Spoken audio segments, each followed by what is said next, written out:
Boris Johnson. On June the 23rd, we all face a historic choice: to remain locked in a European Union ruled by an unelected elite, frankly indifferent to the suffering that their policies are causing, or to take back control. Take back control of huge sums of money, £350 million a week, and spend it on our priorities, such as the NHS. Take back control of our immigration in a balanced and fair way. Take back control of our trade policy. Do deals with growth economies around the world.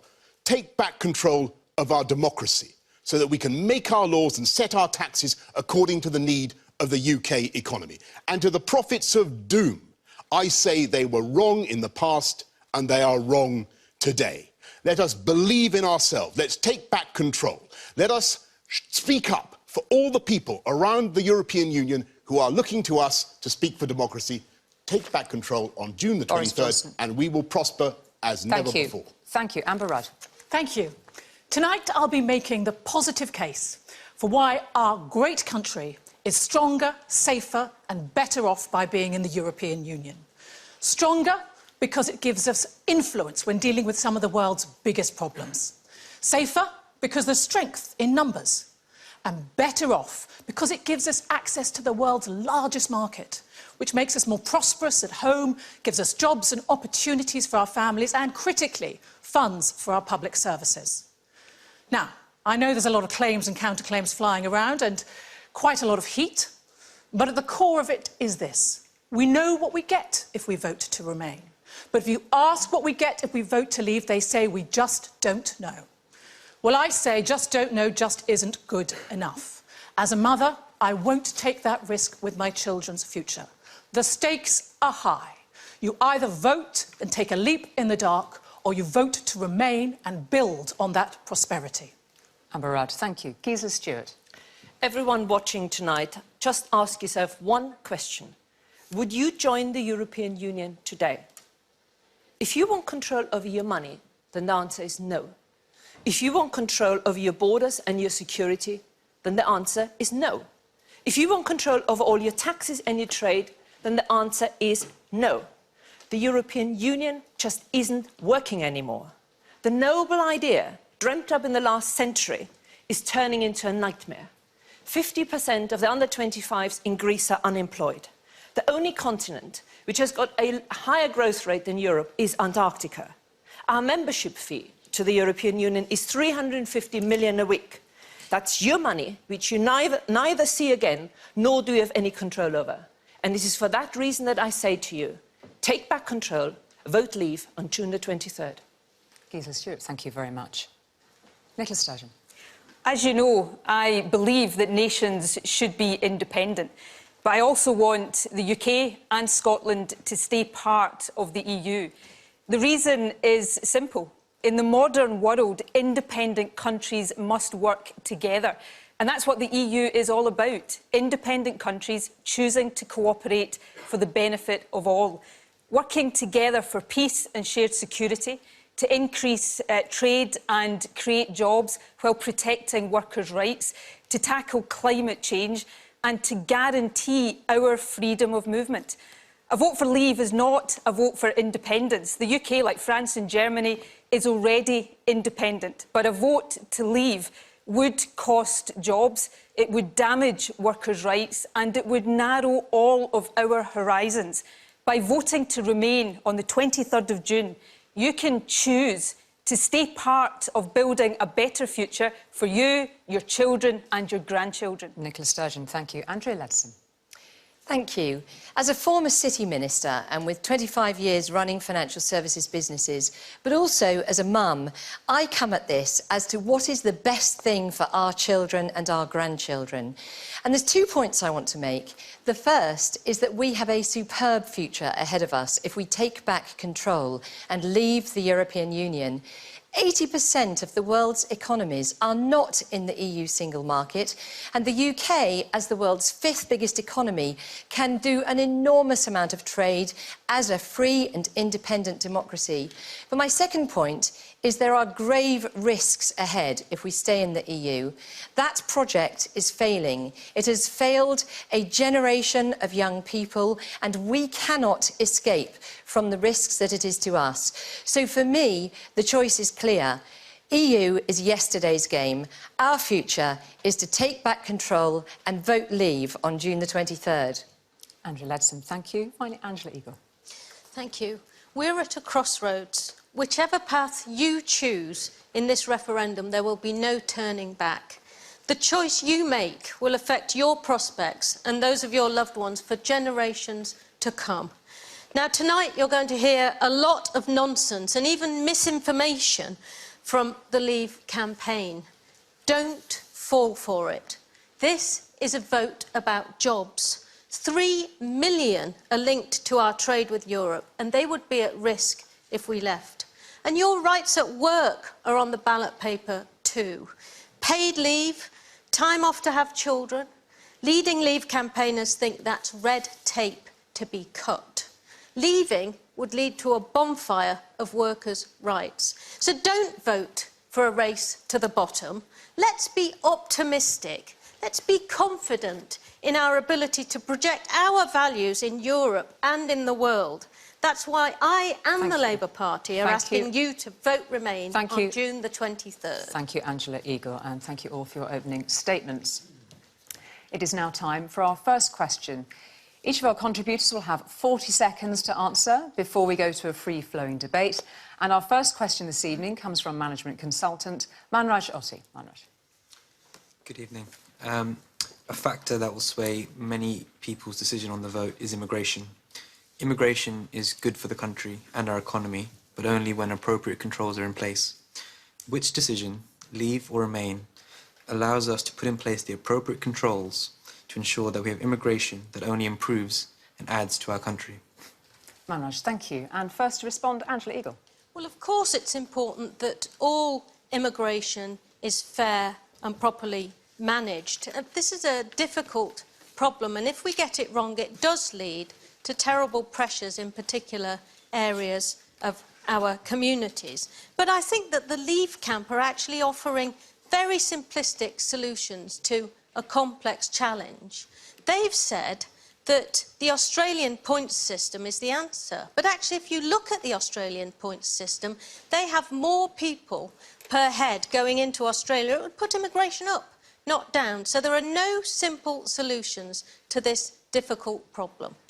Boris Johnson. The Remain campaign are offering absolutely no solution whatever. We are proposing an Australian-style British solution, which would allow people to come in on the basis of the skills they have to offer our country and our economy, a points-based system.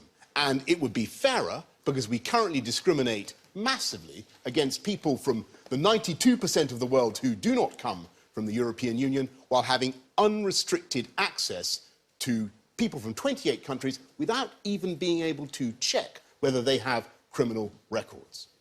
Boris Johnson, thank you. Amber Rudd. Thank you very much. Well, the questioner has concerns about it, and he's right to have concerns about it. But Angela's right. This is a complex problem. There isn't a silver bullet, and I know that that's what Boris and his team would like to have, but you need to look at the numbers, although I fear the only number that Boris is interested in is the one that says number 10. But the fact is, as Angela has said, it is in Australia, it is twice as much as it would have here if we adopted their system. They don't have an answer to it. The right answer is the approach that David Cameron has taken, which is negotiating a special arrangement with us with the European Union, whereby people who come here can only take out when they've put in. They should come here to work, not to take out. Andrea Leadsom. Immigration is very valuable to our economy. We need more people to come here and work as we're living longer. That's a good thing. The problem is, as a member of the EU, it is uncontrollable immigration, and that's where the problem is. And so what we're finding, according to the Bank of England, that uncontrollable immigration is having a dampening effect on wages, so people are unable to earn. And what we're finding is school places have pressure on, doctors' surgeries appointments, and, of course, getting onto the housing ladder, concreting over the green belt. These are the problems of uncontrolled immigration. We need to take back control and vote leave on June the 23rd. Thank you. Nicola Sturgeon. Well, yes, immigration is causing pressure in some areas and public services. I see that in parts of my own constituency. But do you know what? The answer to that is to invest in our public services, not to impose needless austerity cuts. Secondly, EU migrants make a positive contribution to our economy and they bring much-needed skills. And thirdly and lastly, freedom of movement is a two-way street. It's not just about people coming here, it's about our freedom of movement as well. There are 2 million British citizens living in other parts of the EU. We don't call them migrants, though, we call them expats. I want to do what Boris once said he would do, make the case for immigration and the contribution it makes. Nicola Sturgeon, thank you. And Gisela Stewart. I'm an immigrant. But when I came, I had to have a skill which they were looking for, one that was needed. It took 5 years before I had the unlimited right to work and stay here. Today, we have free movement of people within an area that includes the Eurozone with massive unemployment rates. Without control, what will happen is that our ability to plan for schools, for housing and for hospitals is limited. We can take control, and that control is that if we leave the European Union and we introduce an Australian-based points system, then we can protect our public services, we can choose who crosses our borders, and you, the voter, will have control. Thank you. Gisela Stewart, thank you for those opening comments on this issue. Amber Rudd, if I open the floor for the debate to you first on this question of controls on immigration. Yes, my main issue with the Leave campaign's proposal is they're not facing up to the issue that it is a complex problem, which is really highlighted by the questioner's point. There are benefits and there are difficulties. Instead, they think there's a silver bullet, and that just doesn't face up to the truth. What we need to address is how to get the best out of immigration while protecting, as Nicola said, the advantage of people to move abroad. What it isn't is there is no answer to the immigration question, which is crashing the economy by leaving the European Union. Boris Johnson. I think Amber is really... We both fought on the same manifesto, which was to cut immigration to the tens of thousands. And it is impossible to do that. We both, I think, hoped that there would be reform of the European Union treaties that would allow us to do that by taking back control of our borders. That did not happen in the renegotiations. We didn't get anything of the kind. We didn't even succeed in our attempt to make sure that people had a job to come to. There were 77,000 people who came to this country from the EU without even a job offer last year. 184,000 net. Now, I'm massively pro-immigration. I'm the descendant of Turks and very proud of it too. But there's got to be democratic consent for the scale of the flows that we're seeing. Okay. And at the moment, it's corrosive of trust in democracy. Nicola Sturgeon. Well, you know, I hear the Leave campaign talk about an Australian point system. We've just heard Australia has higher immigration per head of population than the UK does. That is a fact, but you don't hear many facts from the Leave campaign. It's also the fact that we hear talk of high rates of immigration. There's also, generally speaking, record high levels of employment across the UK right now because open, inclusive economies tend to be stronger economies. So if you're struggling to access public services or struggling to access housing, and when Boris was Mayor of London, of course, building of affordable housing plummeted in London. But if you're struggling to access services, then blame the politicians. Don't blame the immigrants because they're the ones not investing in our public services. Let me just bring in Gisela Stewart on that. But the point of a point system is that you actually have control over the numbers. If the Australians design the system in such a way that the numbers increase, then it's equally possible to design a system where they decrease. What we have now is a mainland Europe of 500 million workers and people who have the automatic right to be here. You cannot plan public services if you have only control over about half of the people who come in here. OK, let's bring your Labour colleague, Boris Johnson pretending to be worried about the problems with public services when, as 8 years as mayor, he left London with a huge housing shortage and he built hardly any houses. And we've got the Leave campaign talking about the pressure on public services when Boris Johnson voted with the Conservative government to have huge cuts in public services, and that's where a lot of this pressure is coming from. We'll allow him to respond to that in a moment. I want to bring in Andrea Leadsom. The truth is that if we stay in the EU, there is no chance of controlling our immigration. The Remain camp have failed to answer that question. People are genuinely concerned. The Bank of England says wages have been pushed down It's only by taking back control that we can actually sort this out. People are genuinely struggling with access to public services, and the Remain side have no answer to that. Let's bring in Amber Ruther. Well, Andrew, you know that there's not a consensus on that, on the impact on wages. And the fact is, I come back to the fact that your plan simply doesn't stack up. You need to level with the British public here. There are experts involved here. Migration Watch, who are not necessarily friendly to immigration, have observed that this could have exactly the opposite effect. We need to address this. It is a complex issue, but your proposal does not do that. In a moment, Boris Johnson. Andrew, let's just respond to that point, then I'll... I just reiterate exactly what Gisela said. Australia is a massive country with a small population. They choose because they have a controlled system. If we have a controlled system, we can choose. Thank you. Boris Johnson. What Andrea said, but if I may say so, I think the real problem here has been that the flows have increased exponentially, or very, very considerably over the last 10, 20 years. We have absolutely no way of controlling it. A city the size of Newcastle arriving every year, that's a very considerable pressure on our population growth. We need to sort it out. We proposed at the last election that we could do it, and all politicians say that they can do it. We are actually offering a way to do it, which is to take back control. Nicola Sturgeon is shaking her head there. Let me bring in Nicola Sturgeon. The problem with this Tory commitment at the last election is that it was a dishonest commitment. It was dishonest then and it's dishonest now. The fact is, most EU migrants who come here to work.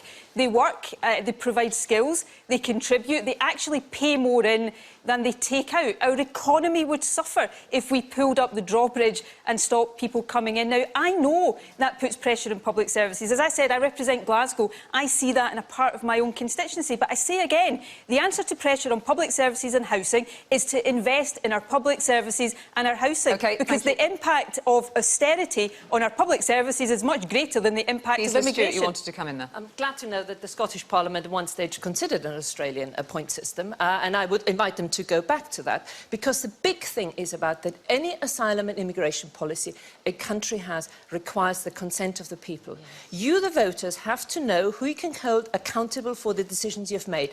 At the moment, it's only about half of it which we can control, and I want to invite you to take back control. You're shaking your head there, Amber. Well, you're just not levelling with the British people. The fact is, it is not that simple. There are over 200,000 people from the European Union who work in our public services. 50,000 doctors and nurses in the NHS alone. You can't just take this radical step without recognising this is a difficult issue. We need to address it, but not in the way you're proposing. Why on earth don't we actually... Okay, let Angela Eagle come in. Why on earth don't we bring back the Migration Impact Fund and stop actually cutting the areas that are the most vulnerable in local services the most? My local authorities had huge cuts, much larger cuts than some other areas, and yet they have more of a problem. So the government have got to pull up their socks and actually ensure that they look at the pressures that cuts are causing in local communities up and down Boris the Johnson. Of course, people can always argue for spending more money on all sorts of priorities. What we're saying, by the way, is that if we took back control of our money, we'd have £10 billion more. If we left the EU, we'd have £10 billion more to spend every year on our priorities at the very least. And I may point out that the most important effect of immigration on huge numbers of people, as Andrea has rightly said, is to compress wage growth and to compress their wages. As the Bank of England said, for every 10% growth in immigration, there is a 2% reduction in wages. Let's take that bears thinking about. Well, there was quite a chorus there from this side. That was a very specific point there on wages. Could one of you address that, Well, just on the wages, the fact is there is not a consensus on that, and I think you know it. It's the 10 billion that he particularly said that I objected, that we had a chorus of.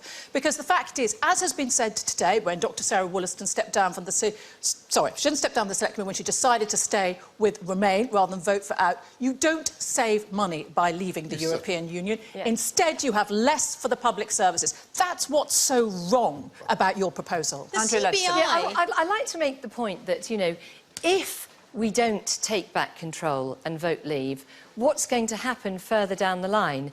And we've had this discussion about the problem we have today. We've had 77,000 people coming here from the EU who don't have a job. Now, of course, across the Eurozone, you have 50% youth unemployment in Greece and in Spain, 38% in Italy, and even more in Portugal. The problem for those young people is it's going to put even more pressure on the United Kingdom as people, quite rightly, are looking for a future career. And it's devastating impact on the United Kingdom, let alone when we see further accession countries coming in. Let's, on that point of the inequalities of wages and employment across the EU, Angela Eagle. Well, look, the TUC says that if we leave the European Union, wages will actually go down. There will be more pressure on already pressured Lord Rhodes, people. the head of the Remain Thank you. campaign, Allow said Angela so. Eagle to finish, That's, please. He did.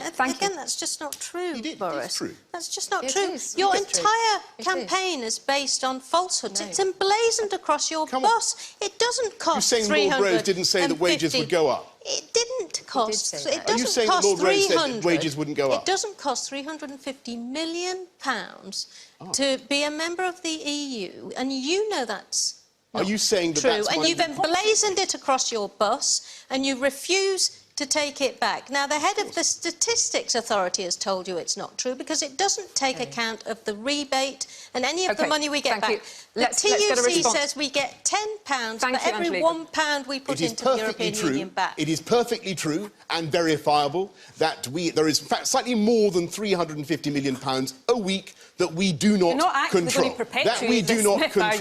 control. Huge sums of it go to It's Brussels a and never goodness come sake, back. Boris. We could use some of that money to help alleviate, solve the pressures in the NHS that Look, are caused Angela by Eagle. uncontrolled immigration. It's a This bit is rich to hear the man who used to say we should be charged for using the NHS pretend that he's now the defender of the NHS. I am staggered that Boris Johnson is standing here tonight still defending this £350 million a week figure. It's a scandal that that's still emblazoned across the campaign bus because it's an absolute whopper. The Statistics Authority says so, the House of Commons Select Committee Are you saying we says control so, that money? everybody knows so. There's The no- cost, Are you- the contribution, Okay. Thank the you. contribution to the EU that each of us makes every week is less, every day is less than £1. But what do we get for that money? We get freedom of travel, we get a single market of 500 We certainly million do. people, we get the chance to cooperate, to keep ourselves safer. These are the gains of being in the EU. And Yes, that's what thank you, we thank you, focus on. Nicola Sturgis. May I Andrea, Boris, let's get respond that to that? lie off your bus. May I respond to that? We're going to repaint the bus. 350... Are you saying? May I Are you saying? respond? Sorry, go on, Andrea. Sorry. May I respond to that? If I ask you how much you earn and you tell me 30,000, are you telling me the sum after tax and national insurance in your household bills? Of course you're not. The point is that £350 million a week is exactly what the Office for National Statistics say is the amount due to the EU. The point is that 25% of it, roughly, is then given back to us in the form of a rebate, which the EU controls. That only lasts till the end of this decade. Yes. Another 25% comes back in subsidies. Again, the EU controls it. And £10 billion a year goes to the EU, which we never see again. Thank you. That's enough OK, to meet the needs of the NHS. Let's cross the floor and go to your What colleague, about Angela. Is what is so Thank you. misleading about this is the fact that being in the European Union makes us money, it doesn't save us money. There is no saving from leaving the European Union. And what we're going to do is repaint that bus. And we're going to put a leprechaun on one end, a great big rainbow on one side, and a pot of gold at the end. Because that's all it is pure fantasy, No, that we're bus. talking about cold, hard cash that belongs to the people of this country, that is sent Thank you. every week, OK, every year I'm going to Brussels. draw a line there. Thank you.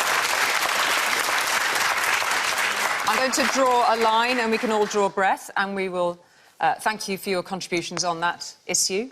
I don't doubt it might arise again at some point. And we'll go to our second question this evening. Mark Cameron has a question on the economy. Good evening. I'm a co-owner of a printing business and it feels the uncertainty of the referendum could cause a downturn in our industry. How can you reassure me that the referendum result you are campaigning for is the best option for people like me and the economy as a whole? Mark, thank you very much indeed. And to open the comments on that, I'll turn first to Andrea Leadsom. Well, the answer is that 80% of the world's economies are outside of the EU single market. And just today we heard Anthony Bamford, the head of JCB that makes the diggers, the UK's biggest manufacturing company that employs thousands of people in this country. He was saying we will do fine if we leave the European Union and take back control. 99% of businesses in this country are small and medium businesses. Only 6% of them export to the EU.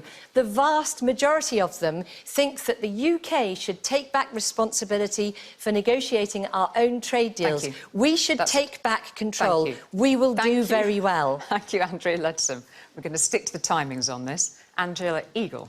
Well, look, the European Union has the biggest single market for trading in the world, and you can trade there without extra costs, with information and regulations the same for the whole of the market, and 3 million UK jobs are connected to that.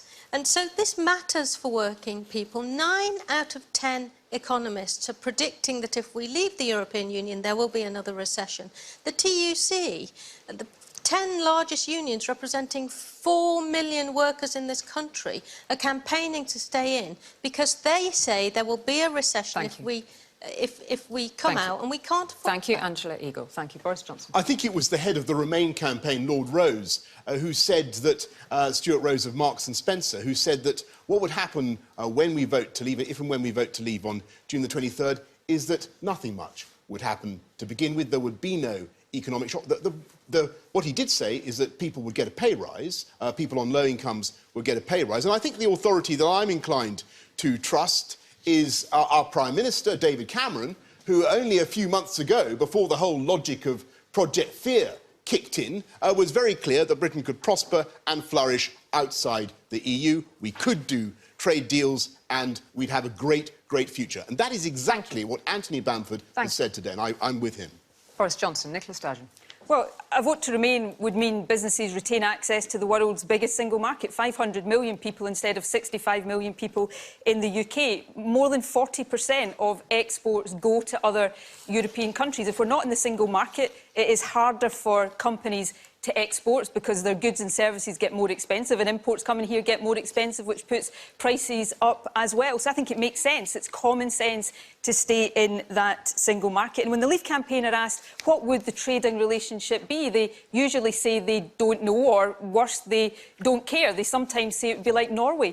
Norway has to pay into the EU, it has to have free movement, and it has to abide by all EU rules without having any say in how they're made. I think that would be a terrible deal. Time up. Gisela Stewart. The EU's economy is broken. More than 50% of young people in Greece can't get a job. It's little better in other Euro countries like Spain, Portugal and Italy. And we will end up having to pay for bailouts for these failing economies, whether we like it or not. That's another lie. But we can take control. It's nonsense to suggest that you have to choose between trade and democracy. Countries across the world trade with the EU and will go on trading. We will do the same with a free trade deal. The UK is the world's 5th largest economy, and we will do better if we vote leave and take control. Gisela Stewart, thank you. And we'll listen to these quietly. Amber Rudd. Thank you very much. Well, thank you for your question. And you are right, of course. Jobs are what is absolutely central to this, and small businesses matter. But the fact is our economy stronger by being in the European Union or not? Now, there's a lot of people saying one thing, a lot of people saying another thing, so I think it is right to listen to the experts. And sometimes experts get it wrong, but on this, there is a consensus. 9 out of 10 economists say so, the Governor of the Bank of England. There is a consensus on this. And if we want strong businesses like yours, then we need to stay in the European Union, because that's what matters. And that's why this really impacts on families at home. We want to support those families, making sure they have jobs and opportunities. That's what we'll get. Thank you. Gisela Stewart, if you'd like to open. When it comes to experts, there's really just one expert which I think matters, and that is you, the voter. Look at what the risks are if we remain. Look at what it will mean for the future, because this is your one and only chance to actually take control about your trade deals, take control over the taxes you pay. My late husband was an economist, And I can tell you, there were some things he got wrong.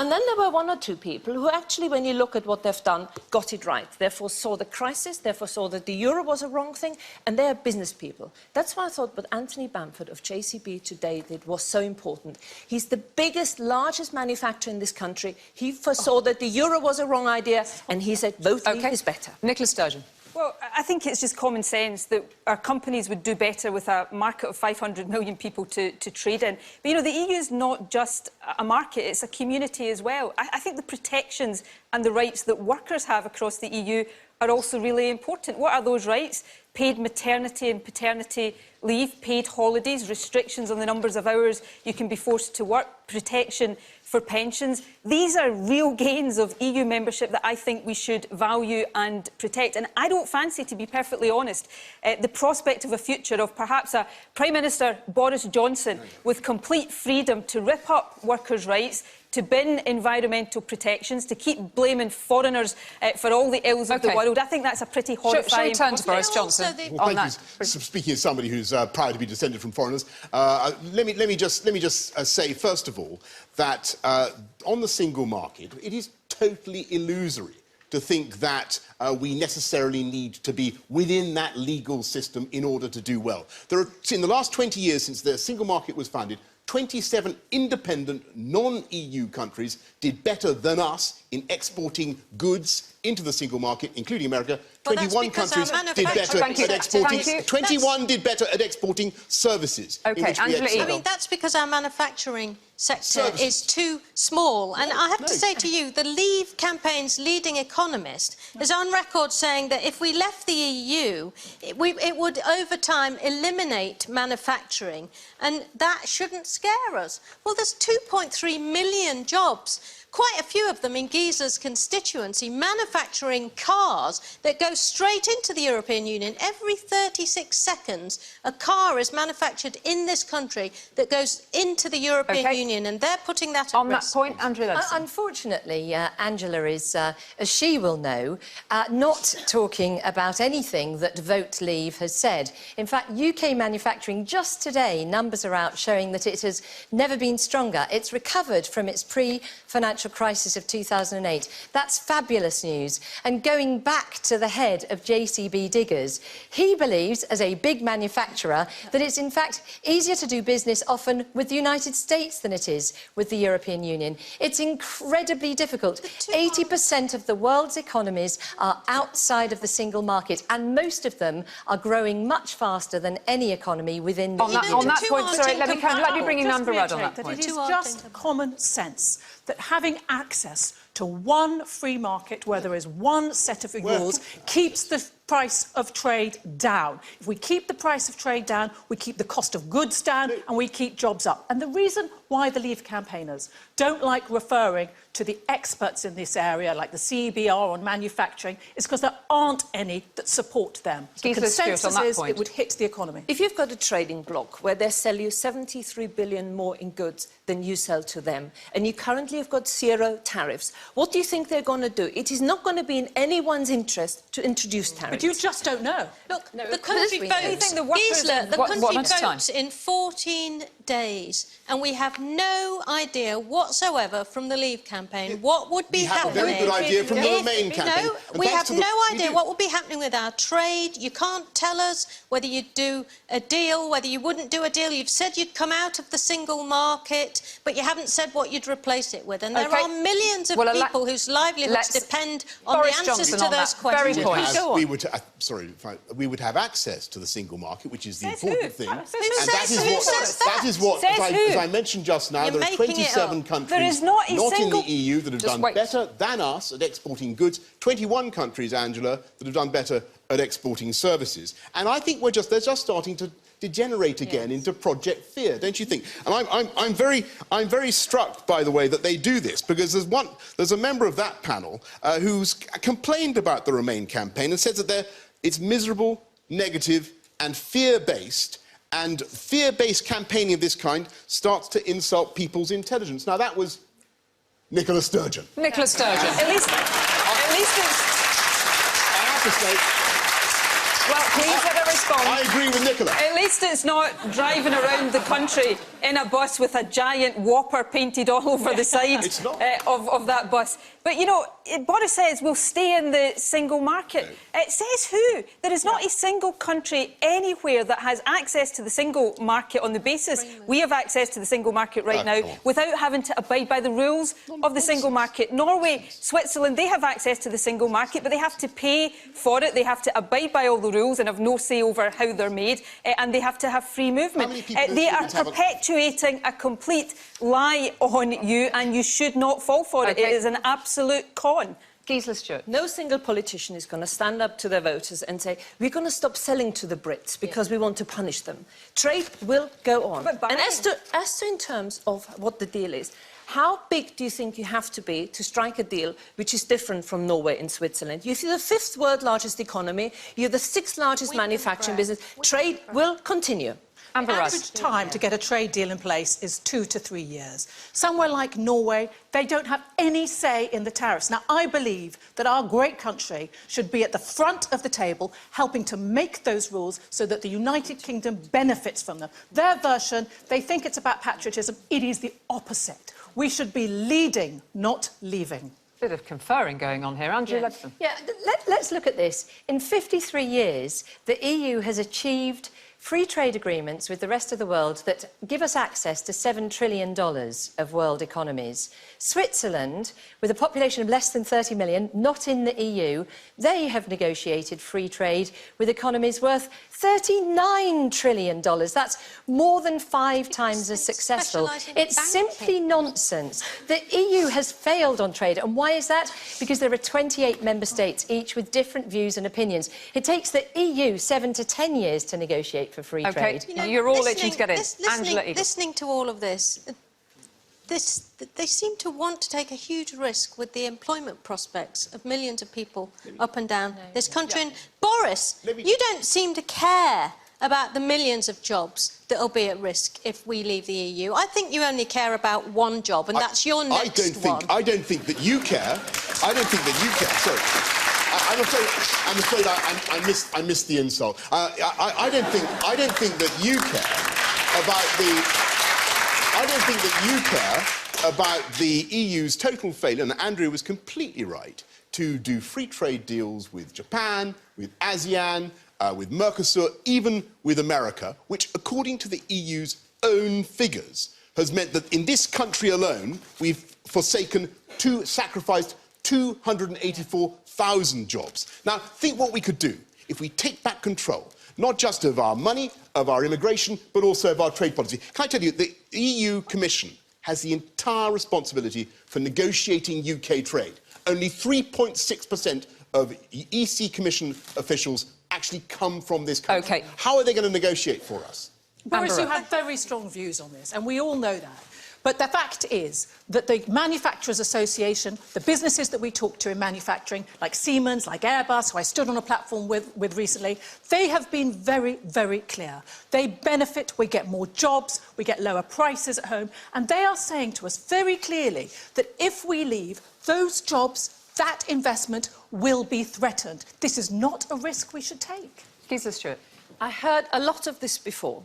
And I heard it when it was about the exchange rate mechanism. I heard it most recently, if we don't join the single currency, all these things will happen. And you know what? Not only did none of the doom and gloom, which Project Fear is spreading, happen, we were a much more successful economy, and the real risk is, if we stay in, we are shackled onto a failing Eurozone, which is only getting worse. They need to sort out their problems.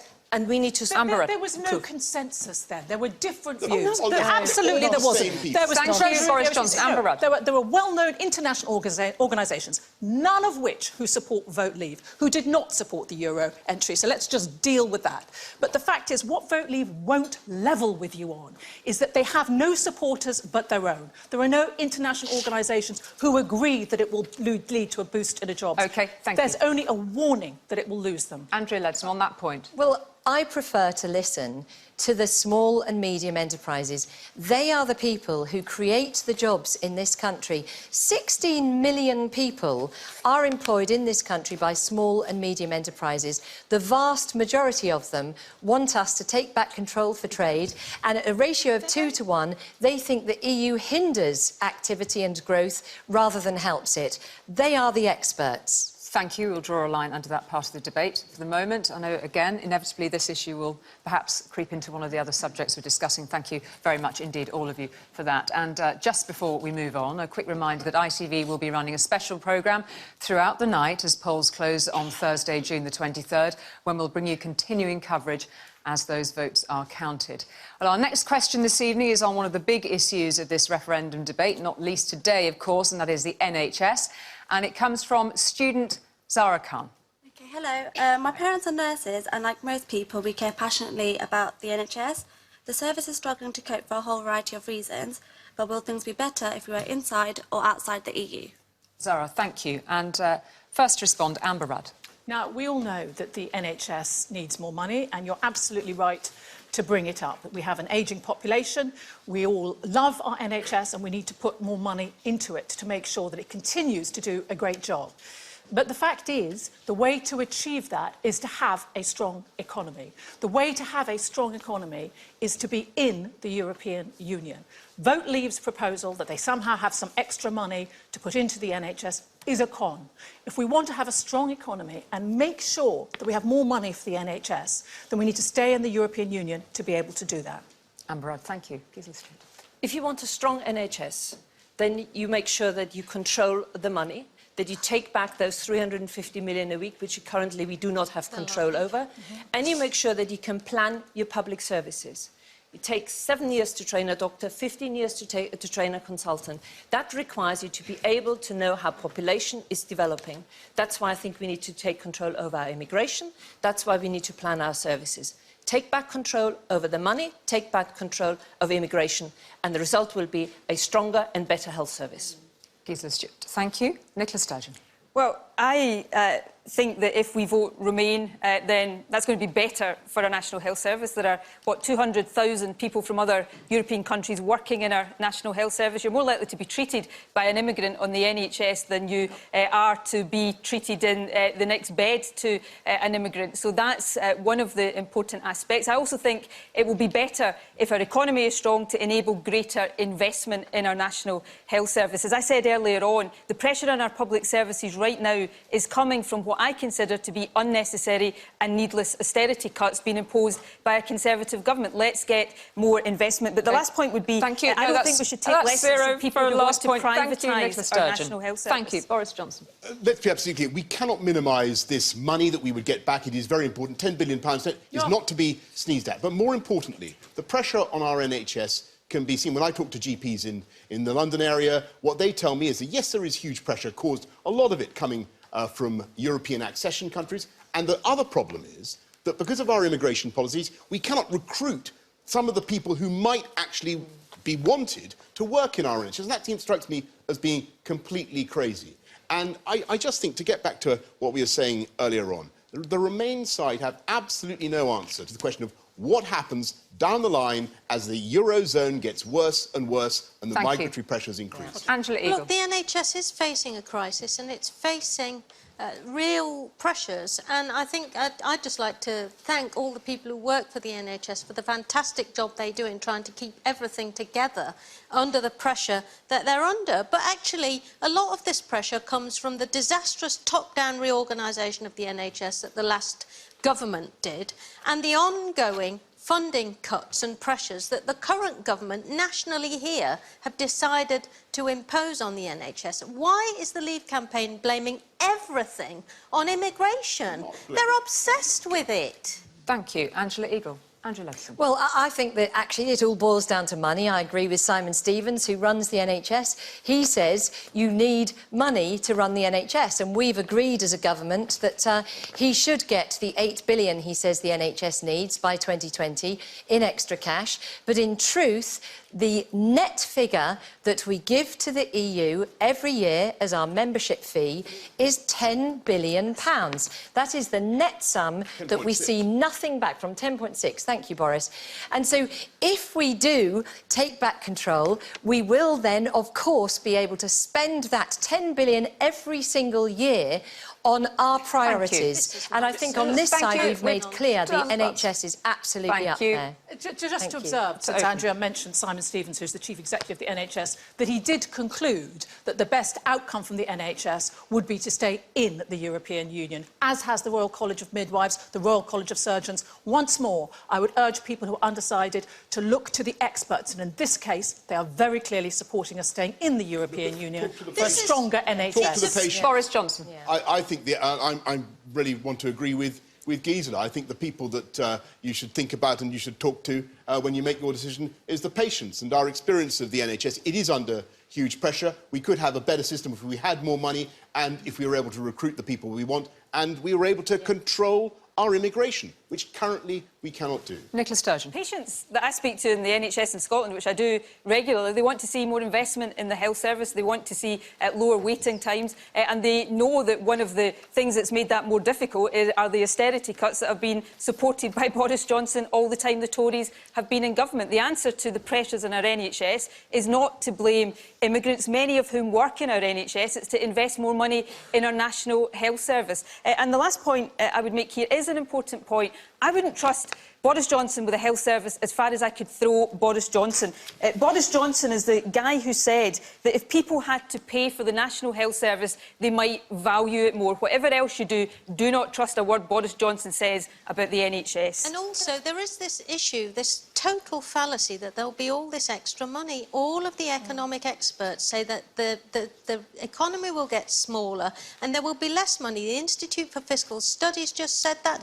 Why on earth is Unison, the representative of staff who work and make our NHS run, saying they want us to remain? It's a fallacy that there will be this extra money. Right. There will be less. Let's go to a colleague in the Labour Party, Gisela Stewart. Can we just stop this, as Nicola Sturgeon so rightly said, a miserable, negative, fear-based campaign? Because people will see through this.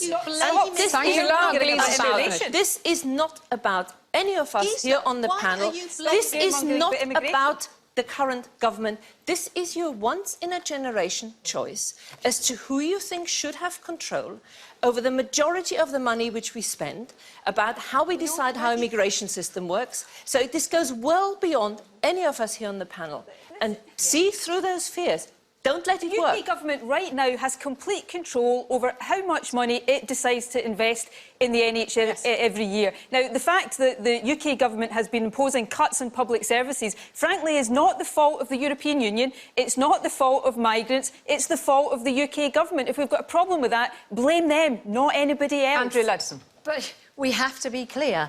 Pressures on the NHS are occurring as a result, as in other areas, of uncontrolled EU immigration. There just is no doubt about that. People who are trying to get doctor's appointments and school places come to that, and get on the housing ladder come to that. They really struggle because of, in part, uncontrolled immigration. So if we take back control, if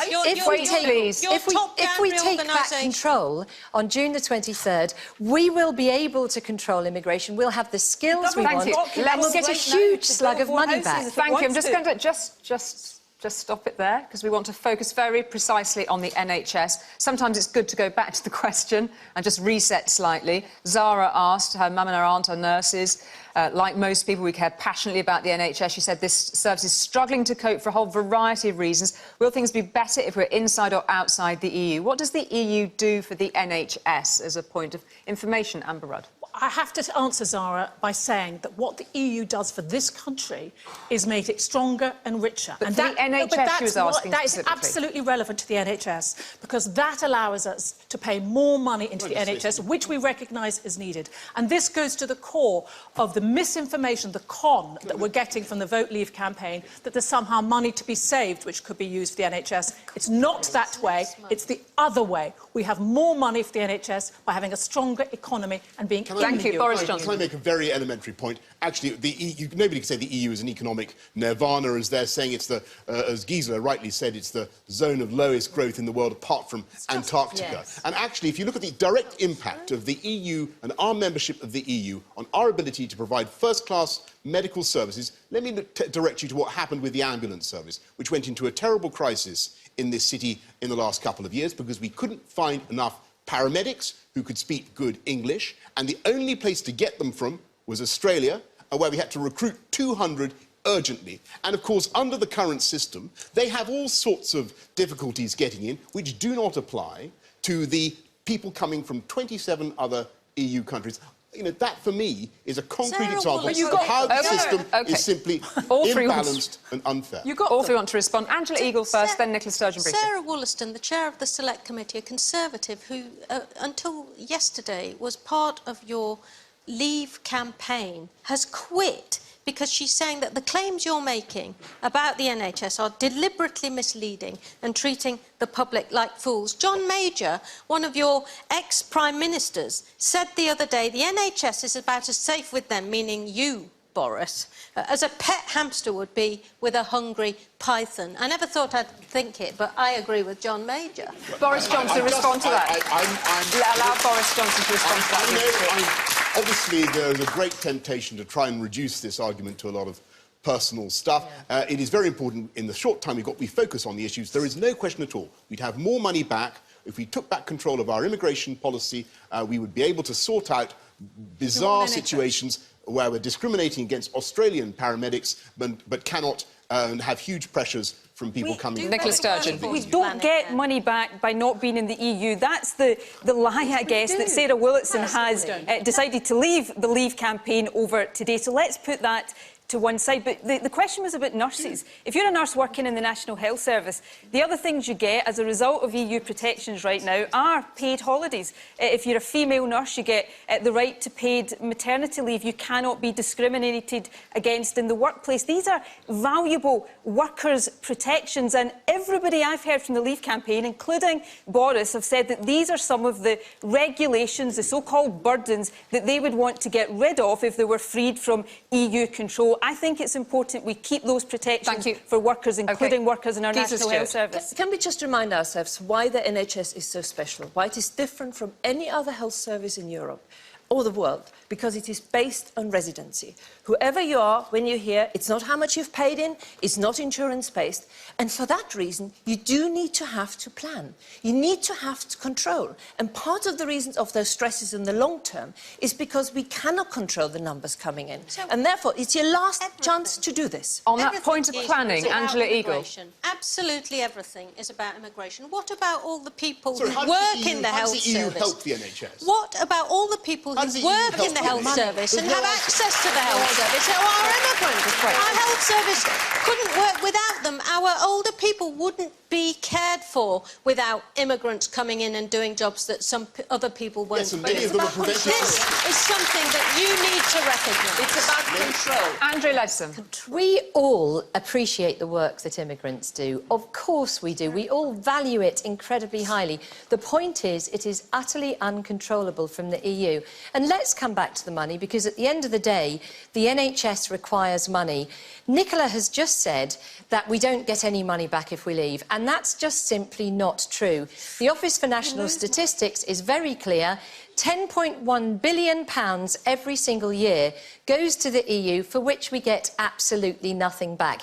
That's the net sum. That's, if you like, if we vote leave and take back control, we get a £10 billion a year independence dividend.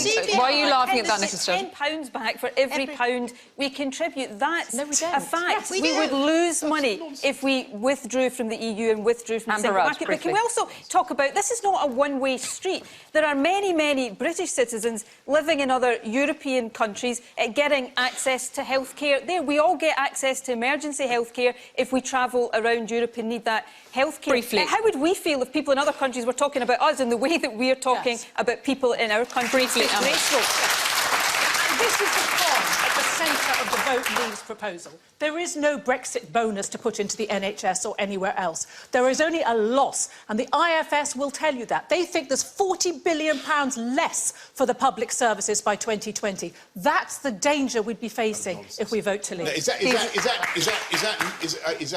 Nicola, is that miserable or fear-based or negative? You don't like Which one was it?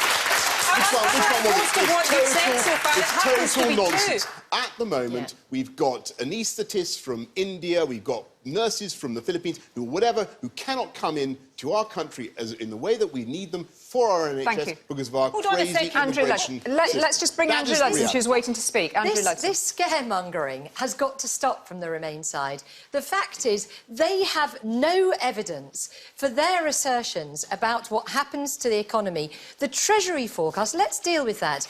They assumed a basic trade deal with the European Union. They assumed no other trade, not even the existing EU free trade agreements, and no trade in 15 years. And not only that, but because we had no trade, we'd all sit around and productivity would go down. That's why they've come out with these numbers. It's absolute nonsense. It is the scaremongering, and it's miserable scaremongering, and people in this country will see through it. It's miserable scaremongering, Amber Dodd. What do you respond to that? If you wanted to build a bridge, you would turn to expert engineers in order to make sure it didn't fall down. Yeah, if you were going into a surgery, you would want to speak to surgeons to make sure that you were getting the right expert opinion. If you want expertise, you go and get it. And if I want expertise from Boris on a good joke, I'll ask you. But the fact is, you might not get expert surgeons what with the current immigration and policy. they don't like experts because they don't support them. It's sneering at experts. 23rd of June is a question of where people of this country decide who takes control over the decisions made about this country. And I think they should be made here. And if you've got a health service, if it has got a health service, that requires planning. An economy thrives because we've got decent products. Our car industry is doing well because the cars are good, not because there's a single market. Gisela Stewart, thank you very much on that final point for the moment. Thank you all for your contributions on that. And we're going to take a short break now. Join us again in just a moment.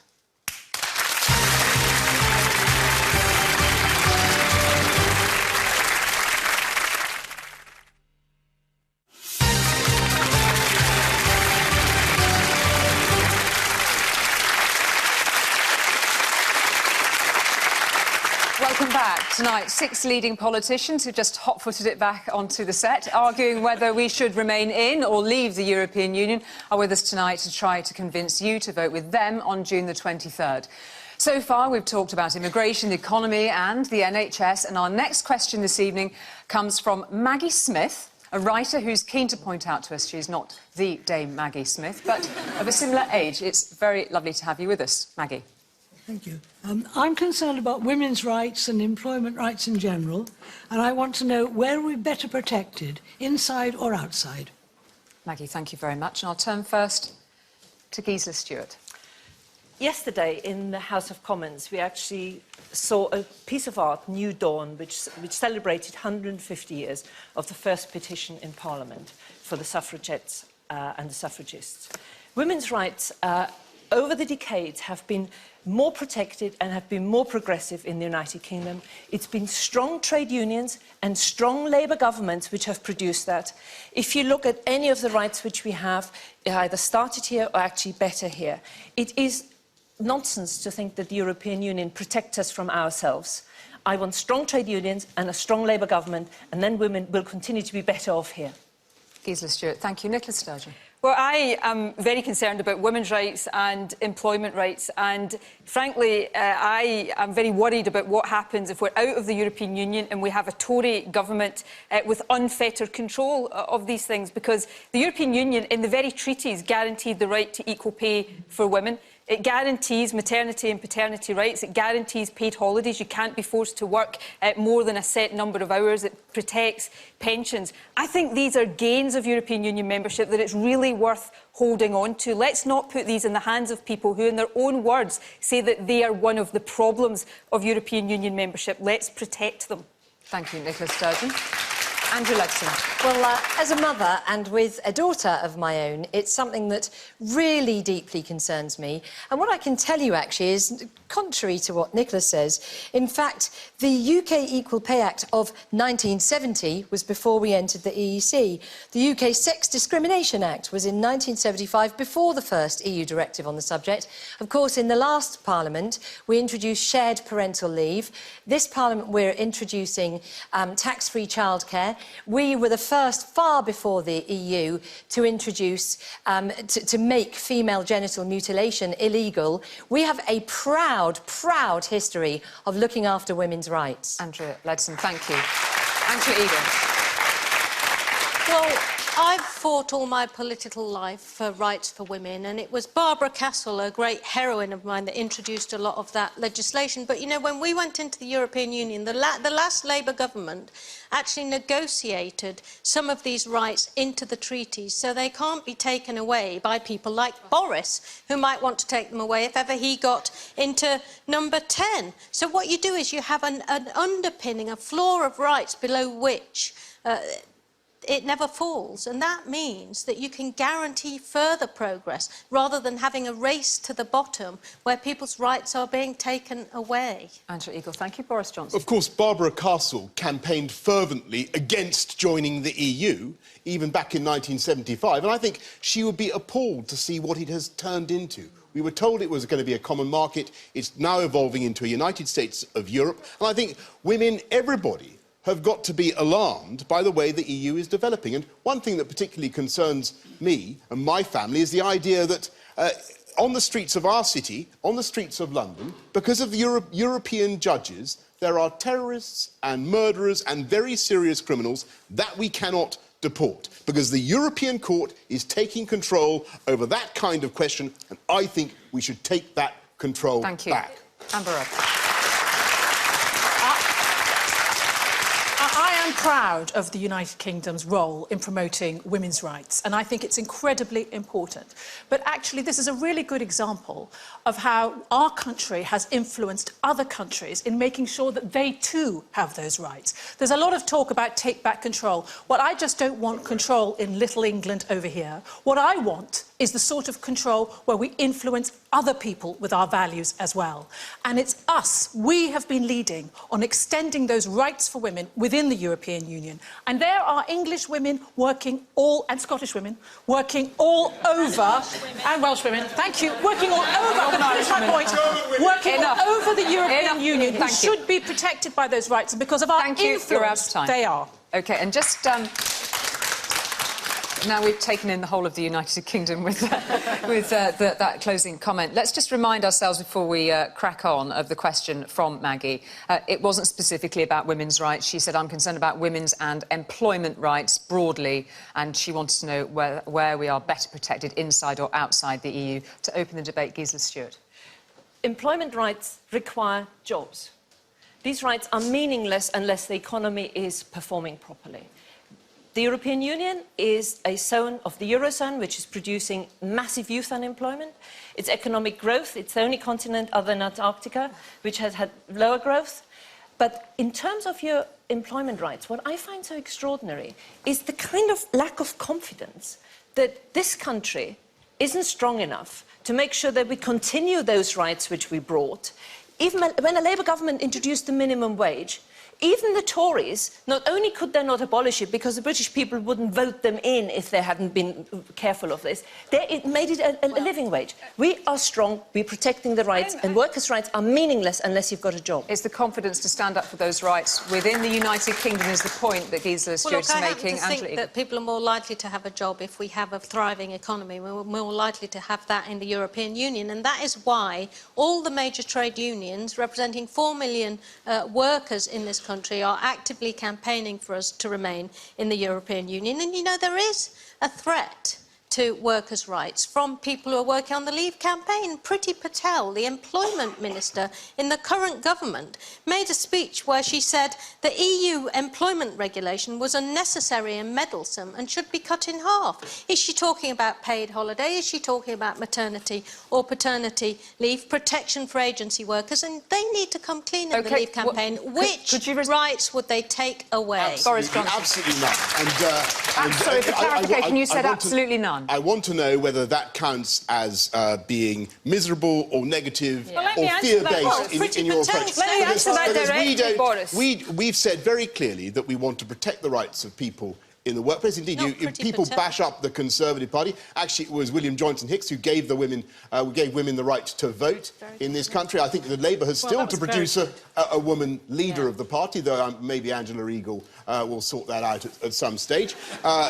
Boris, beware of the blonde bombshell. Our courts, our Parliament uphold the rights of women at work, the rights of everybody at work. We have pioneered these things in this country. We should be incredibly proud of it. We do not need the European Union to guarantee our humanity. On that specific point, Nicola Sturgeon. The thing is, to answer Gisela directly, I don't have confidence that politicians like Boris Johnson would keep these protections. Why do I not have confidence? Because this is what Boris said. The weight of employment regulation is now back-breaking. We should get rid of the Collective Redundancies Directive, the Workers' Directive, the Working Time Directive and 1,000 more. That's what Boris Johnson wants to do if he manages to get us out of the European Union and have unfettered control of these things. I don't want that. For clarification, just briefly, would you like to answer that? And I'll come to Andrew I'd like to be absolutely clear. That's what you said. Our side is determined to protect the rights of workers, and I think it's absolutely absurd. Will you not tell him the truth then? Absolutely absurd. So why did you Boris, to scare stories about what would happen outside. I'm quoting Ms. Johnson, thank you. These are protected by our courts. Mr. Johnson, please allow Nicola Sturgeon to just put that point again and respond. Boris Johnson is asking people to trust his word. He's making a lot of claims and he's asking you to trust him and vote the way he wants you to vote in 2 weeks' time. Now, I'm simply asking him, if he's telling the truth tonight about the protection of workers' rights, was he not telling the truth when he said he wanted to get rid of all of the ones I've just listed? You think the thing is, Boris Johnson is not interested in your job or your protection. He's only interested in David Cameron's job. Thank you. I think it's very important that people recognise that under our proposals, everything we've said, and I know that Gisela agrees with this very strongly, we do not want to see any attrition of the rights of people at work. That is not what we're campaigning for. We're campaigning to take back control of our economy and our legislative system. And I'd like to challenge the Remain campaign to say whether they agree with absolutely every jot and tittle of EU law. Do they accept every one of the 2,000 regulations that comes from Brussels every year? Do they think it a good thing that our business is weighed down with regulation that costs £600 million? OK, thank you. You've made that point. I'll go to Amber Rudd and then... I think you need to... I think the question needs to make her judgment based partially on the company that the Vote Leave keep. When we talk about Nigel Farage, do you think he's going to be a champion for women's rights? Was it him or was it another one who said women should wash behind the back of their fridge? And there's a publication called Economists for Brexit, and in it they call for specific deregulation of climate change, of banking and, yes, of gender issues, gender equality for women. Now, that may not be what Boris is saying about himself, but that is the company, that is the campaign that calls for deregulation. OK. Absolutely, we're better off in. Andrew Leadsom. This really is the lowest of the low. I mean, we're trying to give viewers some sensible information here. And actually, do you know what we're hearing from the Remain side is, and particularly from Nicola Sturgeon, that in fact we should stay in the European Union because, as this country elected a Conservative government, we need to stay in the European Union so that it can overrule a democratically elected government and then do what she wants it to do. That is absolutely outrageous.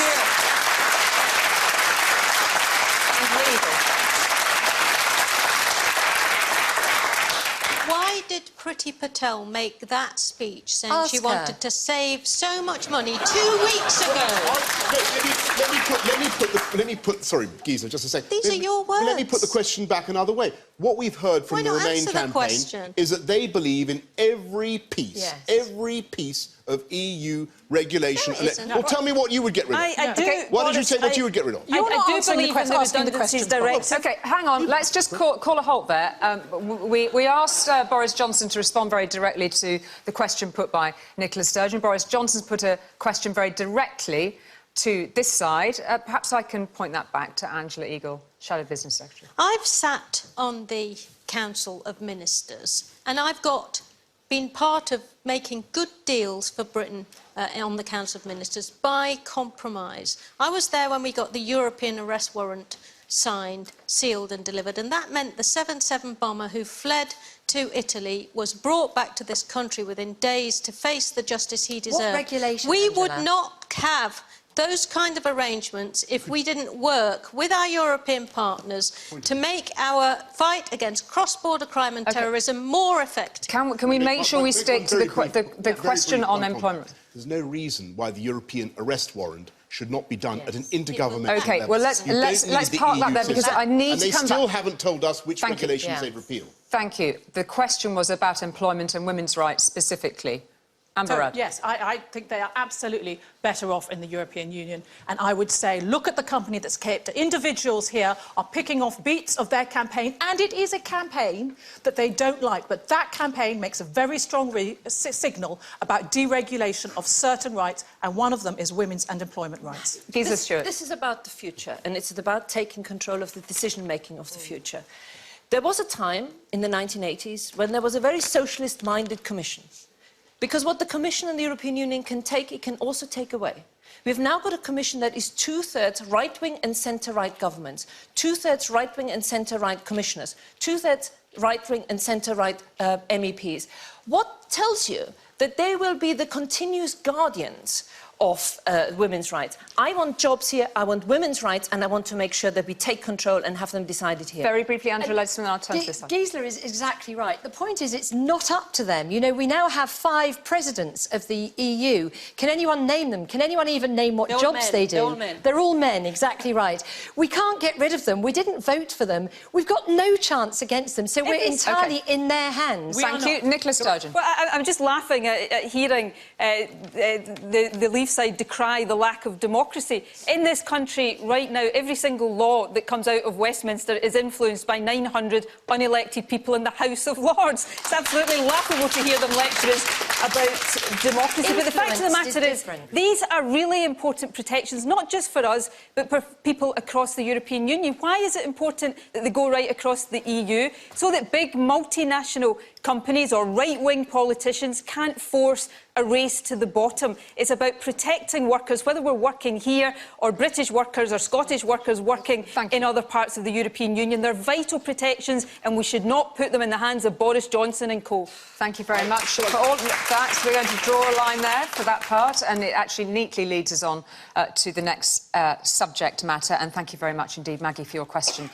to all of our contributors this evening. We're going to move on now to that issue of sovereignty, just raised in the last few seconds. And Len Chappell, a childcare worker from Swindon, has the next question. As a former member of the armed forces, I and other veterans have served this country. I know what sovereignty means to me, but I want to know what it means to you. Len, thank you very much indeed. And I'll turn first to Nicola Sturgeon. Well, I don't know that there's any bigger supporter of countries being independent on this panel than I am. I've spent all of my adult life campaigning for Scotland to be independent. I believe countries should be independent. The UK right now is independent, just as France and Germany and Sweden and Denmark and Ireland are all independent. But I also passionately believe that in the modern, globalised, interdependent world we live in today, independent countries have to work together for the benefit of all of us, because there are some big issues that no single country can tackle alone. Protection of workers' rights, climate change, global security. We need to work together as independent countries. That's what I stand for. Nicola Sturgeon, thank you. Andrew Leadsom. What sovereignty means to me is it's inextricably tied up with democracy, and ultimately what it is that you, the people, are in charge. And if you don't like the government of the day, you need to be able to sack us. That's what gives us our sovereignty, is because you are in charge, and if we mess up, you get rid of us. Now, the problem with being in the European Union is that can't happen. 60% of our rules and regulations are made by people we don't even know their names, let alone their job titles. None of them are British, and we can't get rid of them. And regardless of which government you choose, they continue in that same mould. You cannot get rid of them. We need to take back control.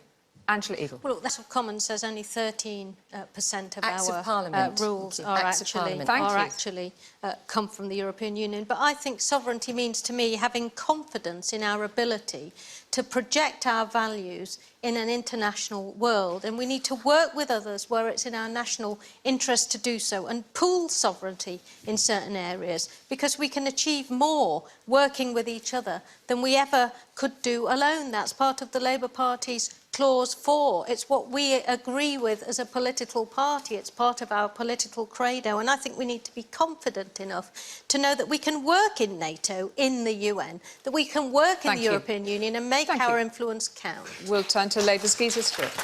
I want to thank the armed forces and the veterans for what they've done for this country. They have defended democracy.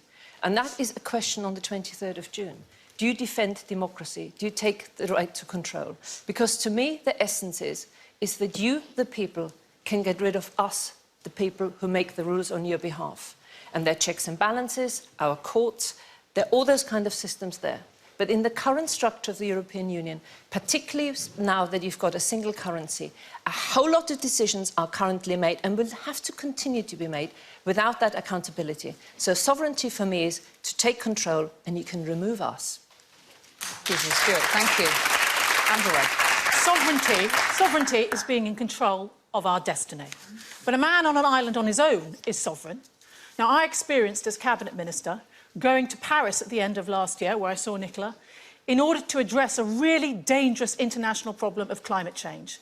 And we got an international deal to deal with it, and we got it while the UK was leading the EU negotiations. We were able to get an international deal that was in our interest, in families at home's interest, because we were at the European Union setting the terms of that deal.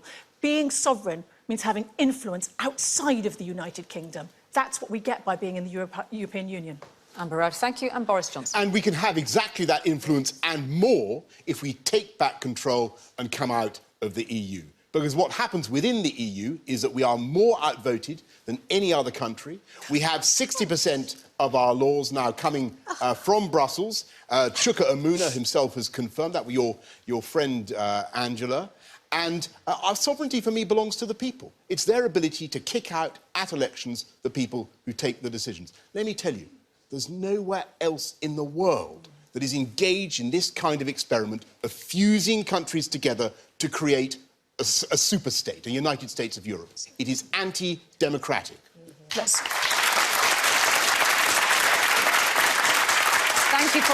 Thank you very much for your opening statements. Amber Wade. I just think you need to level with people, Boris, and be frank about the fact that we do have influence in the world by being part of a stronger grouping. That was my direct experience. And we are only, in climate change, say, 1% of the world's emissions. And there were 3 blocs negotiating, the EU, China and the US. And if we had just been on our own, we wouldn't have been able to have that influence. Let me give you a classic example of how the EU lets us down, and lets down consumers and people who are victims of pollution, and indeed people who oppose climate change. When you look at what happened with the VW scandal, that was a complete masterclass in the collusion between Brussels bureaucrats, the well-paid lobbyists, and the motor manufacturing industry to conceal what was really going on. Millions of people bought diesel engines, bought diesel cars on false pretences, and our ability to improve our air quality in our cities was sharply reduced. And that was a disaster caused by the absence of democracy and the lack of control. We take back control, we're better able to deal with those problems. I don't accept that that's the case. What I do say is that when you mentioned climate change, and pollution is the same, we don't want to do this on our own. We have to have the influence and the reach of doing it internationally, because it's an international problem. Andrea Leadsom. So I would just say, as Amber will agree, the UK Climate Change Act of 2008 is what set our climate change ambition. It was a UK act, it's got nothing to do with the EU, and it will endure. But can I just also suggest that one of the key areas that we are losing control of is in taxes. VAT on fuel bills. We are unable to get rid of VAT on fuel bills because the EU prevents us from doing so, in spite of fuel poverty. Not only that, but the EU is also looking at introducing some of them a financial transactions tax that, even though we vetoed that, theoretically, will still cost our pension funds £4 billion if it gets implemented in the EU. Shadow Business Secretary Angela. And you get in there and you negotiate. If we came out of the EU, our pension funds would still want to invest in the EU. It's a very large market for them. I'll tell you, I think in a globalised world, we're better able to stand up for ourselves when we're part of multinational bodies, and we ought to be confident enough to know that we can get our way when we engage properly, and there are advantages to us doing that. Are we going to turn our backs on our nearest neighbours? Are we going to turn our backs on the rest of the world and somehow hope we can have a position in the world like we had 42 years ago before we joined the European Union? Let's put that point to Giza Stewart. Of course we're still going to be in all the international bodies. We'll be part of the United Nations, the World Trade Organization, the UN Security Council, all these things. But what we will not be part of is a sclerotic creature that had a noble idea in the 1950s that demands supremacy of its laws. And what we've seen over the last 20 years, the waves of globalisation, whether it's services, people or goods, this institution has not been able to deal with it. And the environment, actually, it doesn't need to be dealt with in one of the blocks. It is in the units of sovereign accountability and then the whole world. The EU just gets in the way. Nicola Sturgeon. I just wonder what kind of dreadful message it will send to the world for the UK to decide to turn its back on Europe and the world, to look in on itself and cut ourselves off. Yes, we've got our own climate change legislation. Scotland's got the most ambitious climate change targets in the world. But we won't meet our climate change ambitions unless all countries work together. And working together is not about giving up independence. Yes. Imagine if you went to France or Germany or Ireland or Denmark or Sweden or any other country in the European Union and said, you're not independent countries. They would laugh at you for that. Independence and interdependence are two sides of the same coin in the modern world. We should not turn our backs on the world. I think it's curious to hear this from Nicola, because she's obviously keener to be ruled by Brussels than she is by Westminster politicians. But for me, the most important point is actually we do increase our influence if we come out, because very often what's happening is that the European Union is trying to replace the UK in conversations, for instance, in the IMF or many other, the UN, international bodies. So take the Convention on International Trade in Endangered Species, where Britain used to have a powerful voice.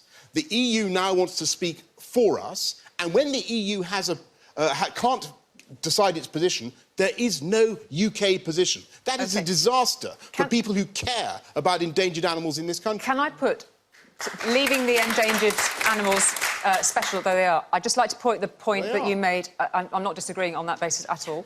I'd just like to take the point that you made to Nicola Sturgeon about rules from Brussels and ask you to respond. I don't think I'm betraying any secrets here when I say I want Scotland to be an independent country. But if Scotland becomes an independent country, I'd want Scotland to be an independent country in the European Union and in the single market, because as an independent country, I'd want us to work with other independent countries for the greater good. That's how the modern world works, and turning away from that is not the answer to the problems that Boris Johnson would seem to want us to believe it is. Working with other countries. You know, I was at Glasgow University last Friday talking to some of our students who'd done part of their degree in other European countries, to European students who were here studying. That mix of cultures, that diversity, that learning from each other is one of the reasons why the European Union has helped guarantee the longest period of peace on the continent in modern times.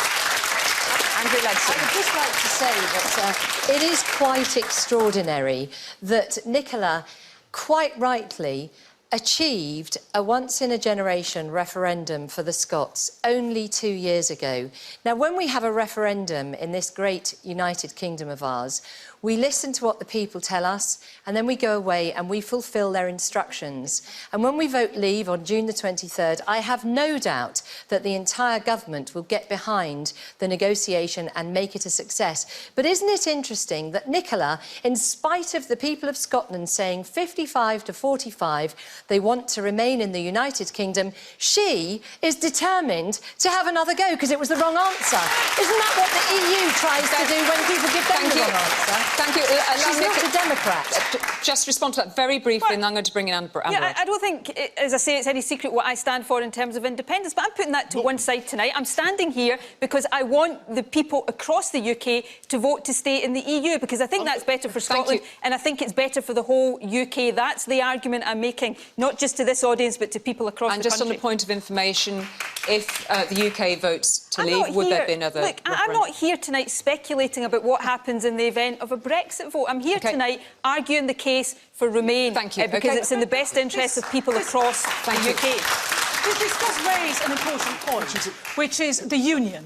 And the fact is that we are a great and proud country, Great Britain. And the fact is, just listening to this, we know that if we vote to leave, there will be an issue with the union. We've had two former Prime Ministers in Ireland today pointing out the issue there, where once more, vote leave have no plan for what the border would look like. We don't know. There is danger to the union as well from this proposal to leave.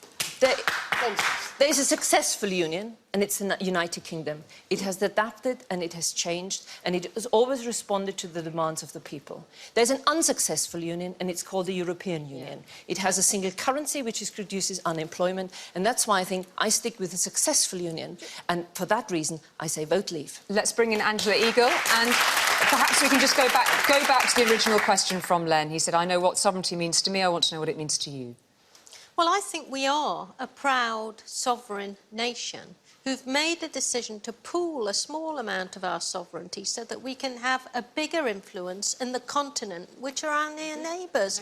And I think we should be confident enough in our own democratic values, in our own ways of negotiating, to know that we get our way in those circumstances more often than we don't. They are so pessimistic about our ability in this country. And I'm fed up of listening to vote leave telling us we're not in control of anything. We are. I just find that extraordinary. This isn't a pooling of sovereignty. This is a takeover by an unelected European superstate. It's absolute nonsense to say it's a pooling of sovereignty.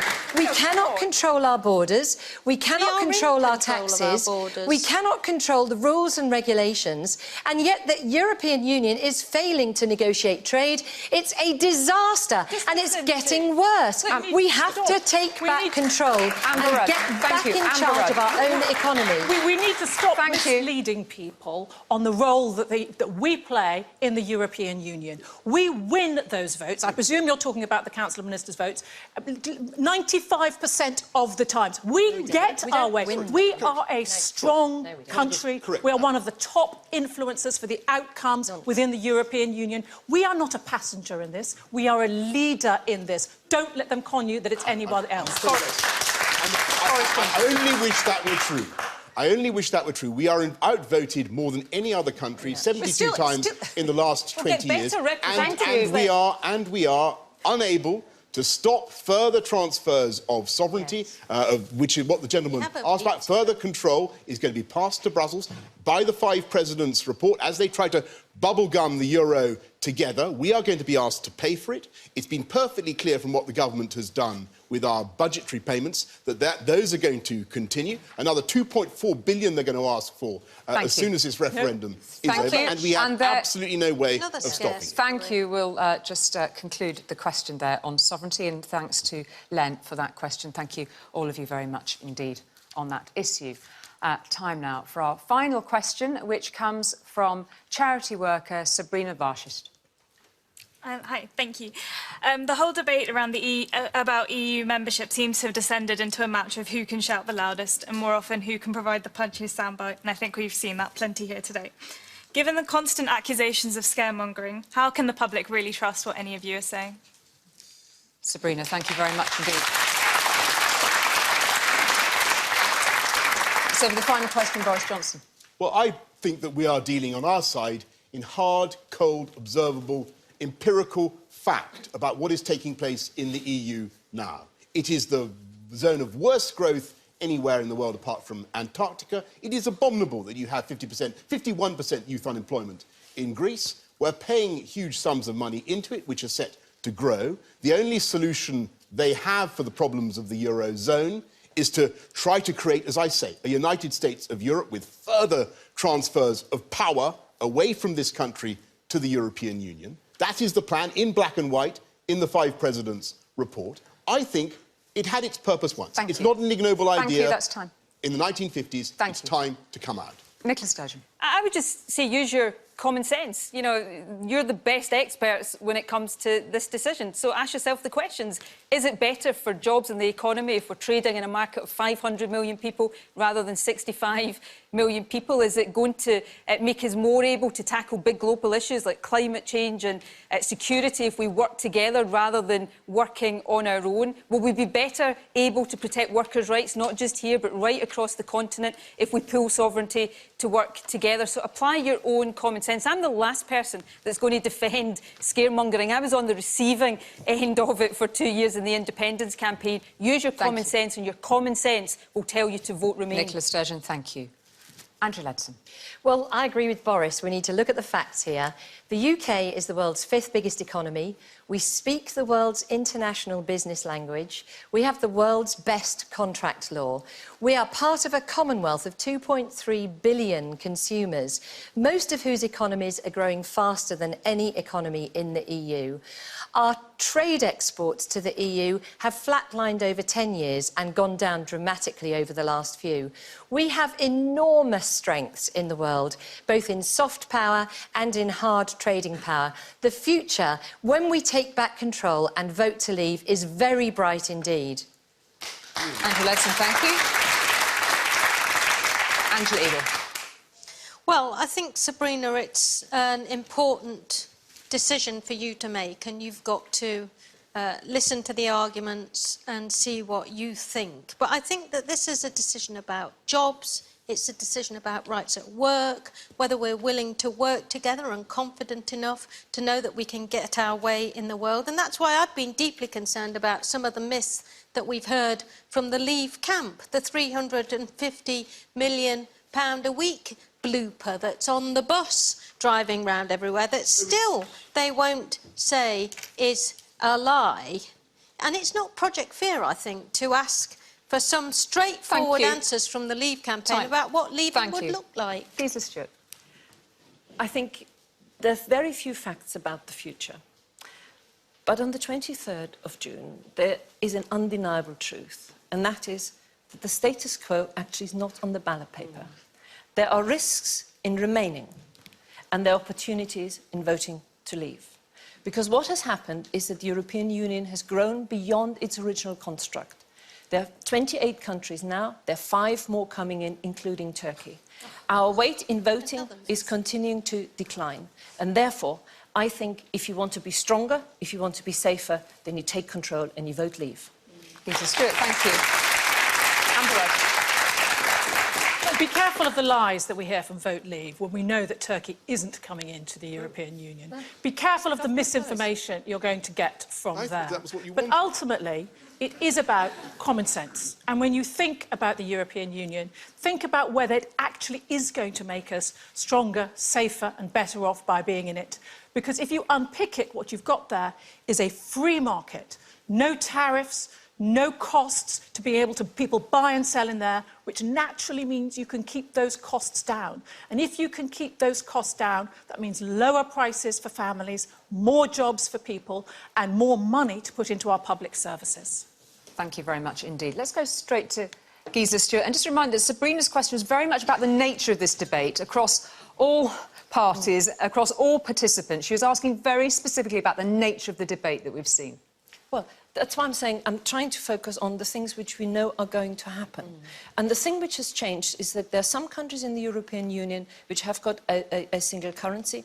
They have to integrate more deeply. The 5 Presidents' reports tells us that. The very things which we rejected since Maastricht, which is the single currency plus the free travel in the area. So we have to use examples to show of what the future would look like.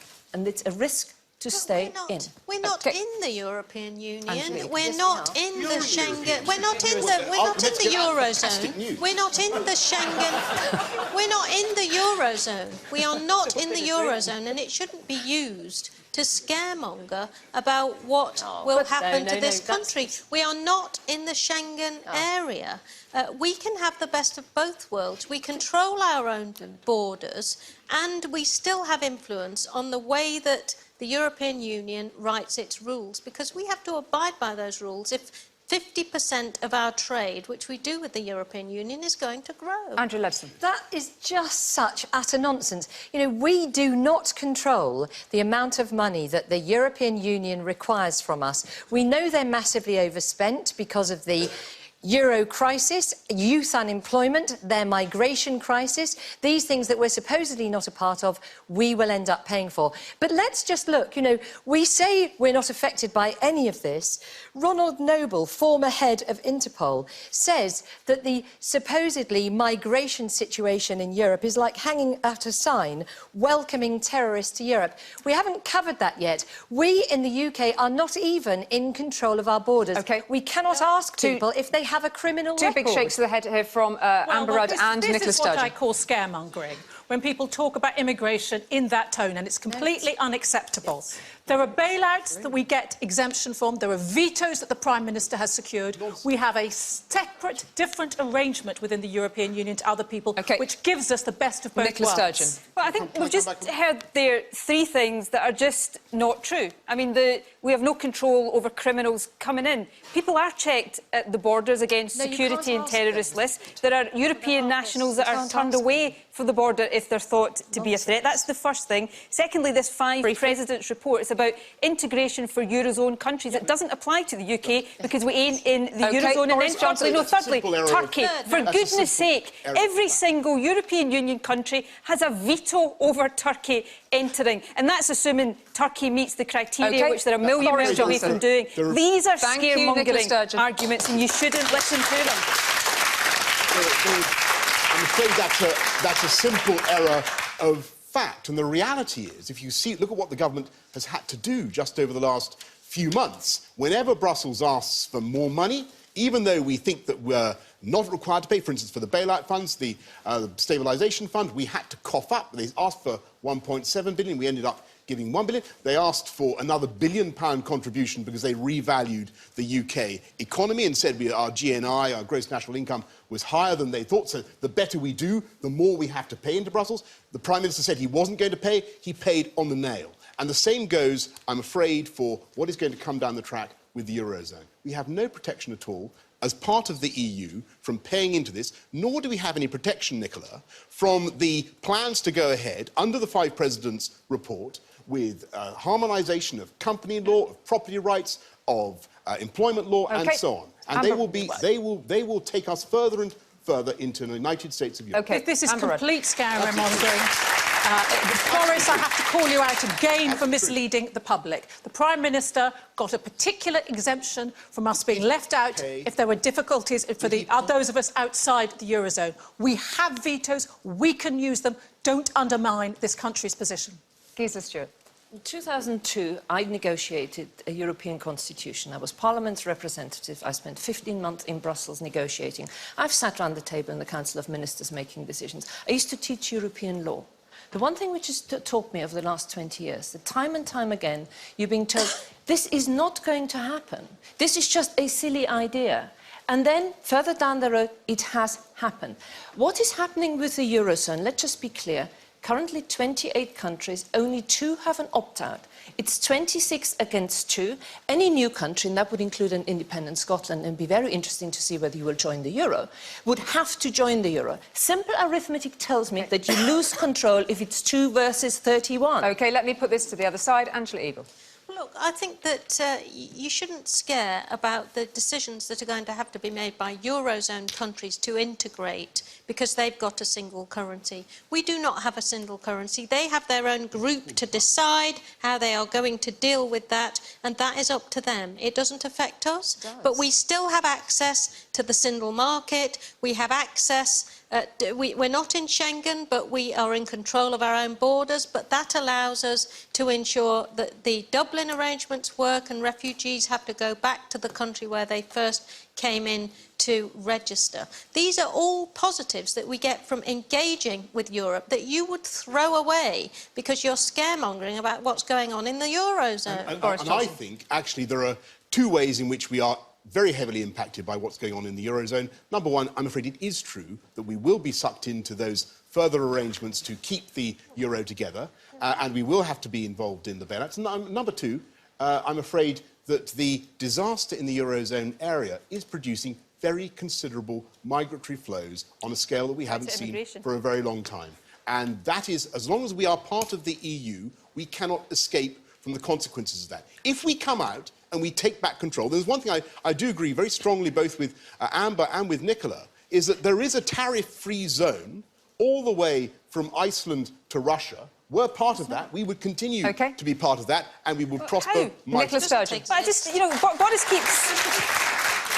keeps saying that, but it's not true. You take countries like Norway or Switzerland who are outside the EU, but in this single market free tariff zone, they pay into the European Union. They have to abide by all of the rules. You know, I simply say the question was about scaremongering. We've got a mixture from Boris and the Leave campaign of scares and downright untruths in this campaign. Trust yourself. Trust your common sense. We're in the modern world today. Surely it's better as independent countries, and I hope Scotland will be one of them in the not-too-distant future, but as independent countries working together for the good of all of us. That's what the European Union is about.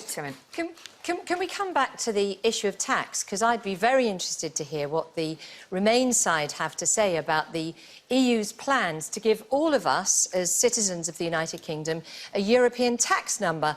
I'd also like to know what the Remain side have to say about the fact that the EU is refusing to allow us to fine multinational companies who've refused to pay their taxes and are in fact making us pay them back around £7 billion over the next few years of taxes they failed to pay in the United Kingdom. Let's go to the Shadow Business Secretary, Angela. Look, I think that what you need to see is that with a single market of the size that the European Union gives us, we can actually have a good effect on global multinational companies. For example, Google has got an Apple, and these big companies have to deal with a body the size of the European Union if they want to sell into it, and that actually gives you more power. That actually gives you more power to make sure that you get your taxes right. I wouldn't. It's the opposite. They get huge tax breaks to go to Luxembourg. All right.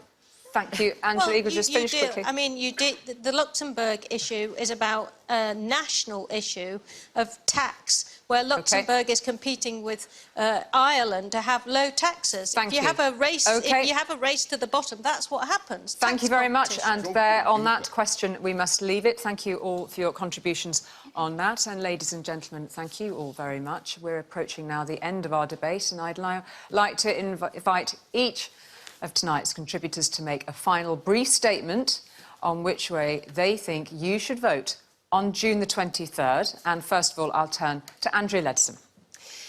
Well, I believe that the bright future that awaits us if we take back control on June the 23rd means that we will once again have a democracy, we will once again have an enormously greater control over our borders, over who comes to this country, whether they're a threat to us and whether they're not. We will be able to deal with all those issues. For me as a mother, for my children, for my grandchildren I hope to have someday, this is a vote for once in a generation. And it's quite clear to me that EU is yesterday's game.